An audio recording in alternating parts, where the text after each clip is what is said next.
Hello everyone, I'm BatPan, about who jumps from the Eiffel Tower. In this series of videos, I'll show you guys the functions that could be used if you want to actually develop your own game. I recently published my first game. It is a retro VHS psychological horror game. If you like these kind of games, I would be really happy if you gave it a try and gave me your opinions. Link to my game is in the description. With those being said, in this video, which is part 2 of the adding Persian or Arabic to the game, we will create writing Persian or Arabic partly and letter by letter. In the previous video, we created the basics and showed how to download the asset from GitHub. I'll leave a link in the description for you guys to the previous part, or you can click on top of your screen to get to it. Link to the asset is also in the description. Hope you enjoyed this video. If you did, a like would be fantastic, and you can also subscribe to see more contents like this. That's that for the intro. Let's begin. I have a canvas here, which I have a text on. I can write Farsi in. By default, it's going to be written like this. You need an asset, Arabic support. You can download it from GitHub. I'll leave a link in the description for that. If you have the Arabic support in your assets, you're good to go. I want to change this through script. So I'm going to just open up my script. I have my script on the canvas. I open up my script. This is actually what we created in the previous video. We created subtext and Farsi change holder, and we changed the values inside the start. So we don't have it right now because we're not going to talk about what we said in the previous video. To write the text partly, we need to do it inside an enumerator. So let's just wait for a certain amount, then write the next word. So to actually create that, we're just going to say start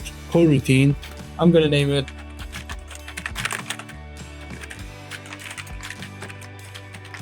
write text partly Farsi CO. CO in here stands for coroutine. I'm going to create an enumerator. I'm going to give it the same name. You can just copy the name and paste it here as I did. So you have the enumerator. What we want to add at the start that we're going to use inside this enumerator is actually a text file, a subtext. To actually create the subtext, you need to add the unityengine.ui up here. To actually use the Arabic support, you're just going to say using Arabic support. I told all of this in the previous video, but I'm going to again tell it for the guys who didn't watch the previous video. But I highly recommend you guys watch the previous video so you can completely understand what I'm going to say in this video. We have a string for Farsi change holder. In the previous video, we used this to put the fixed sentence inside this string. Then give it the string to the subtext.text. In this video, we're going to do the same thing kind of, but we need another string.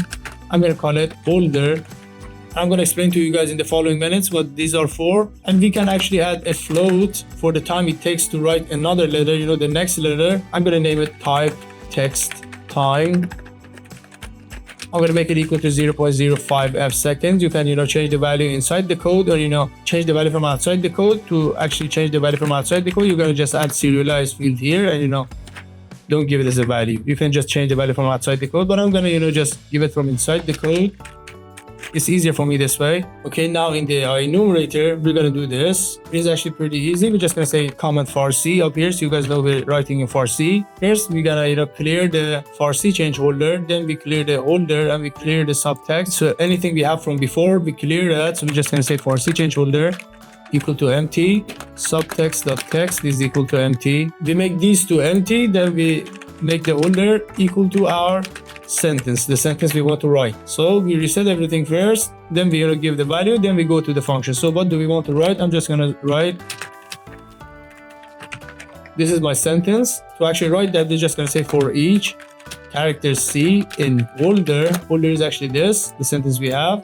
We're just going to go here for each character that we have in holder. We give it the name of C. We go inside this, do a function, then we go to the next, word. If you want to understand this for the English, for the English language, it is actually very easy because it doesn't need Arabic support. You can click on top of your screen right now to go to it, or you can click the link in the description. Okay, in here, we're just going to say Farsi change holder plus equal Arabic fixer dot fix. And inside here, we're just going to give it the character we have C, but we need to make it a string because Arabic fixer.fix needs a string. As you guys see it here, it says it needs a string. So to actually make the character we take here into a string, we're just going to say C dot to string.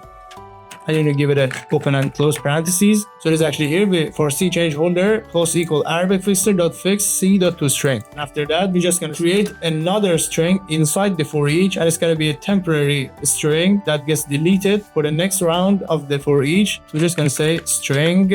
I'm going to call it temp holder. You can name it whatever you want. I'm just going to call it temp holder. Again, I'm just going to say Arabic fixer fix, and in here I'm just gonna say for C change holder. So we have the for C change holder, we make it plus equal Arabic fixer.fix, and we give it the character and make the character into a string. So the string actually gets fixed for the first time and goes inside the for C change holder. Then we create another string, a temporary holder. I'm gonna call it temp holder, and we again fix the for C change holder. I actually tested it a lot in my actual game. So I'm just gonna say subtext.text is equal to temp holder. So our actual text is equal to our temp holder.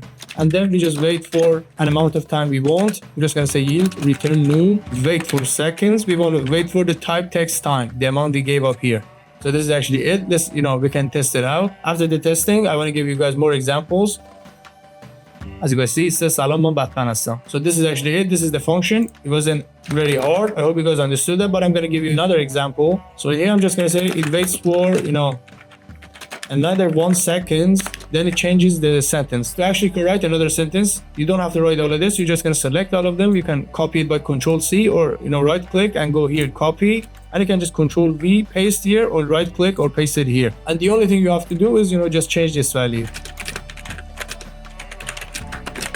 But this time, instead of waiting for 1 second, I'm just gonna wait for mouse press. When I press the left mouse click, it's gonna continue. To actually create that, I again told you guys in another video, but it is actually easy, so I'm not gonna reference you to the other video. You can easily understand it here. We're just gonna create another enumerator, call it whatever you want. I call it press mouse coroutine, and in here we're just gonna say while input.get mouse button down. So it says when we press the left mouse button, give a yield return no. And it's gonna return a value. So in here we're just gonna wait until our enumerator returns a value. So when does it return a value? When we press the left mouse click. It's actually easy. So we're just gonna say yield return press mouse coroutine. That's it. That's how you wait for a mouse press or a keyboard press. It doesn't matter. You're just gonna, instead of get mouse button down, you can say input that get key down, and give the key code of E. But right now I'm just gonna stay with the left mouse click. Again, I click the left mouse. I can change the sentence. Say I'm gonna say. So let's actually go and check it out. As you guys see, waits for 1 second, then it changes, and it won't change until I press the left mouse. And when I press the left mouse, it changes the sentence. So this was actually it. This was how you guys could type Farsi or Arabic partly in your game. You can actually use this in your game. I actually used this in my own game. I hope you guys enjoyed this video. I tried to explain it as simple as I could. If you did enjoy the video, a like would be amazing. And you can subscribe to my channel to see more contents like this. Or you can comment any opinions or anything you have to say in the comment section. I would be happy to answer them. I'm gonna go do something for the end of the video as I did in all my videos. I don't think so. No, no, no, no. I don't think so. No, no, no, no. It's never, ever, ever, ever, ever, ever gonna happen. This is what I created for the end of the video using the things said in the video. I hope you guys enjoy it. I don't think so. No, no, no, no. It's never, ever, ever, ever, ever, ever gonna happen. I don't think so. No, no, no, no. Maybe someday you'll have it your way. Maybe someday it'll all work out.